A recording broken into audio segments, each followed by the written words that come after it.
Hello guys, ഇന്നത്തെ യാത്ര ഒമാനിലെ ദിമ്മ സിംഗോളിലേക്കാണ്. മസ്കറ്റിൽ നിന്ന് ഏകദേശം, അതായത് മസ്കറ്റ് സിറ്റിയിൽ നിന്ന് ഏകദേശം ഒരു 150 കിലോമീറ്ററോളം ദൂരമുണ്ട് സിംഗോളിലേക്ക്.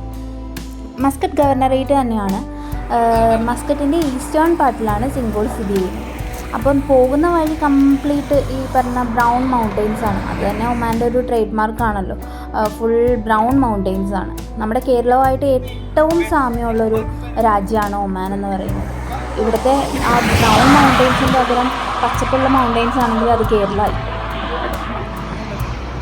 അപ്പം നമ്മൾ പോകുന്ന വഴി ഒരു സൈഡിൽ നമ്മൾ വണ്ടി ജസ്റ്റ് പാർക്ക് ചെയ്തായിരുന്നു, വ്യൂസും കാര്യങ്ങളൊക്കെ എടുക്കാൻ വേണ്ടിയിട്ട്. അത് എസ്പെഷ്യലി ഈ വ്യൂ പറയേണ്ട ഒരു വ്യൂ ആണ്. നമ്മൾ ആ നേരെ കാണുന്നത് കടലാണ്. അത് ശരിക്കും ഒരു ഇല്യൂഷൻ ക്രിയേറ്റ് ചെയ്യും. അതായത് ഇങ്ങനെ നമ്മൾ ഗ്ലോബ് കാണില്ലേ, നമ്മൾ അതേപോലത്തെ ഒരു ഇല്യൂഷൻ ക്രിയേറ്റ് ചെയ്യും. അത് നല്ലൊരു ബ്യൂട്ടിഫുൾ ആയിട്ടുള്ളൊരു വ്യൂ ആയിരുന്നു. അപ്പോൾ നമ്മളവിടെ കുറച്ച് നേരം വണ്ടി നിർത്തി ആ വ്യൂ ഒക്കെ കണ്ടതിന് ശേഷം വീണ്ടും വണ്ടി എടുത്തു. കംപ്ലീറ്റ് മൗണ്ടെയ്ൻസ് ആണ് കേട്ടോ. നമ്മൾ ആ പോകുന്ന വഴിയാണെങ്കിൽ ഭയങ്കര ആൾതാമസമൊന്നും ഇല്ലാത്ത ഏരിയ ആണ്. ഒമാൻ്റെ ഭൂരിഭാഗം പ്രദേശത്തും ഇതുപോലെ തന്നെ മരുപ്രദേശമാണ്. മരുഭൂമി അല്ലെന്നേ ഉള്ളൂ, ഇങ്ങനെ ബാരൻ ലാൻഡായിട്ട് ചുമ്മാ കിടക്കുന്ന പ്രദേശങ്ങളാണ് ഒമാനിൽ കൂടുതലുള്ളത്. അതല്ലാത്തത് സിറ്റി ഏരിയാസിൽ മാത്രമേ ആൾതാമസവും കാര്യങ്ങളൊക്കെ ഉള്ളൂ. പിന്നെ ഒട്ടതിരിഞ്ഞ് ചില വീടുകളൊക്കെ കാണാം. അപ്പോൾ നമ്മൾ സിംഗോളിലേക്കുള്ള യാത്ര വളരെ മനോഹരമായിട്ടുള്ളൊരു യാത്ര തന്നെയായിരുന്നു. നല്ല മഴക്കാറുണ്ടായിരുന്നു. നമ്മൾ നല്ല ഉച്ച സമയത്താണ് വീട്ടിൽ നിന്ന് ഇറങ്ങിയത്. നമ്മൾ മസ്കറ്റിൽ തന്നെയാണ്, സിറ്റിയിൽ തന്നെയായിരുന്നു താമസം.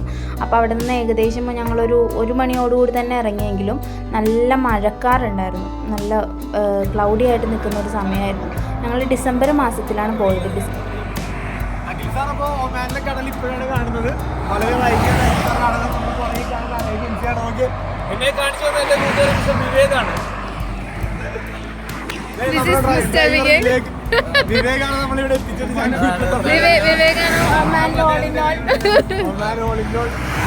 ഗൾഫ് കൺട്രീസിലെല്ലാം ഓൾമോസ്റ്റ് അങ്ങനെ തന്നെയാണ്. തണുപ്പാണെങ്കിൽ നല്ല തണുപ്പും, ചൂടാണെങ്കിൽ അത് ഭീകര ചൂടും, 50 ഡിഗ്രി 55 ഡിഗ്രി വരെയൊക്കെ പോകും.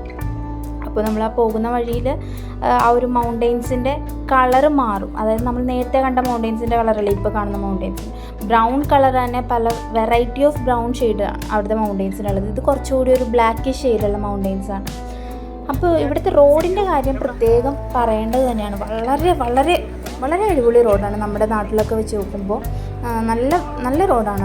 അവരതിൻ്റെ മെയിൻ്റനൻസ് വളരെയധികം ഭംഗിയായിട്ടാണ് ചെയ്യുന്നത്. അതുപോലെ തന്നെ കൺസ്ട്രക്ഷൻ ആണെങ്കിലും റോഡിൻ്റെ വളരെ വളരെ നന്നായിട്ടാണ് ചെയ്യുന്നത്. നമുക്ക് ഇവിടുത്തെ പോലെ ഒരു കുണ്ടോ കുഴിയോ ഒന്നും കാണാനവിടെ സാധിക്കില്ല.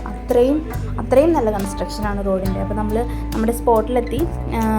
പാസും കാര്യങ്ങളൊന്നും ഉണ്ടായിരുന്നില്ല. ഒരു ചെറിയൊരു പാർക്ക് പോലെ ആണ്. നമ്മൾ അങ്ങോട്ട് പോകുന്ന ആ ഒരു വഴിയൊക്കെ കംപ്ലീറ്റ്ലി അവരൊരു പാർക്ക് പോലെ അതിമനോഹരമായിട്ട് തന്നെ സെറ്റ് ചെയ്തിട്ടുണ്ടായിരുന്നു. പിന്നെ ഈന്തപ്പനകളുണ്ടായിരുന്നു. അത് അവിടുത്തെ ഒരു മെയിൻ കാര്യമാണല്ലോ ഈന്തപ്പന എന്നുള്ളത്. അപ്പോൾ എല്ലായിടത്തും ഈന്തപ്പനകളുണ്ടായിരുന്നു. അപ്പോൾ ഇതാണ് നമ്മുടെ ദിമ്മ സിംഗോൾ എന്ന് പറയുന്നത്. ആക്ച്വലി ഇതിൻ്റെ ഹിസ്റ്ററി എന്താണെന്ന് വെച്ചിട്ടുണ്ടെങ്കിൽ ഒരു ഉൽക്ക വന്ന് പതിഞ്ഞതാണെന്നാണ് ഒമാനീസ് പറയുന്നത്.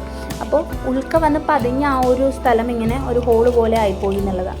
അവിടെ കുറച്ച് വാട്ടറുണ്ട്. വാട്ടറാണെങ്കിൽ ഒരു ഗ്രീനിഷ് കളർ വാട്ടറാണ്, ഒരു ഗ്രീനിഷ് ബ്ലൂ കളർ, ഒരു ബ്ലൂ ഗ്രീൻ കളർ വാട്ടറാണ്. വെള്ളത്തിന് ഭയങ്കര തണുപ്പായിരുന്നു. എസ്പെഷ്യലി ഞങ്ങൾ ഡിസംബറിൽ കൂടി പോയത് കാരണം വളരെ വളരെ വളരെ തണുപ്പായിരുന്നു. നമ്മളിന്ന് കാല് ജസ്റ്റ് ഒന്ന് നനച്ചപ്പോൾ കൂടി നമുക്ക് വളരെയധികം തണുപ്പ് അനുഭവപ്പെട്ടു. ശരിക്കും ആ ഒരു മുകളിൽ നിന്നുള്ളൊരു വ്യൂ എന്ന് പറഞ്ഞിട്ടുണ്ടെങ്കിൽ ഭയങ്കര ബ്യൂട്ടിഫുള്ളായിരുന്നു. ആ ഒരു ഹോള് നമുക്കത് ശരിക്കും ആ ഒരു സർക്കുലർ ഷേപ്പിൽ ആ ഒരു ഹോള് കാണാൻ നല്ല രസമായിരുന്നു. ഒരു വലിയൊരു കിണർ പോലെ. അപ്പോൾ അതിലേക്ക് ഇറങ്ങാൻ വേണ്ടിയിട്ട് ഇതുപോലെ സ്റ്റെപ്സ് ഉണ്ടായിരുന്നു. ആ ഒരു എന്താ പറയുക, ആ ഒരു മല തുറന്ന് ഇരിക്കുന്നത് പോലെ നമുക്ക് തോന്നും ആ ഹോള് കാണുമ്പോൾ. എന്തായാലും സിംഗോളിലേക്കുള്ള യാത്രാനുഭവം വളരെ വളരെ നല്ലൊരു യാത്രാനുഭവമായിരുന്നു. മസ്കറ്റിലുള്ളവരൊക്കെ എന്തായാലും തീർച്ചയായിട്ടും ഒരു മസ്റ്റ് വിസിറ്റ് പ്ലേസ് എന്ന് തന്നെ നമുക്ക് വേണമെങ്കിൽ പറയാം. ഞങ്ങൾക്ക് എന്തായാലും നന്നായിട്ട് ഇഷ്ടപ്പെട്ട ഒരു സ്പോട്ടായിരുന്നു ദിമ്മ സിംഗോൾ. പിന്നെ ഇവിടെ എടുത്തു പറയേണ്ട ഒരു കാര്യം ഇവിടുത്തെ കല്ലാണ് കേട്ടോ. അതായത് ഇതെല്ലാം ചുണ്ണാമ്പ് കല്ലുകളാണ്, കാർബണേറ്റ് സ്റ്റോൺസ് ആണ്. അത് കംപ്ലീറ്റ് ഇതിൻ്റെ ഉള്ളിലുള്ള ഉരുളം കല്ലുകളെല്ലാം തന്നെ ചുണ്ണാമ്പ് കല്ലുകളാണ്. വെള്ളം എന്ന് പറഞ്ഞിട്ടുണ്ടെങ്കിൽ നല്ല ക്രിസ്റ്റൽ ക്ലിയർ വാട്ടർ തന്നെയായിരുന്നു. പക്ഷേ നമ്മൾ നേരത്തെ കടലിൽ കണ്ടതുപോലുള്ള ആ ഒരു ബ്ലൂ ഷെയ്ഡല്ല, ഒരു ബ്ലൂ ഗ്രീൻ ഷെയ്ഡായിരുന്നു. അപ്പോൾ നമ്മൾ അവിടുത്തെ വിസിറ്റൊക്കെ കഴിഞ്ഞു തിരിച്ചു പോവുകയാണ്. Okay, bye bye.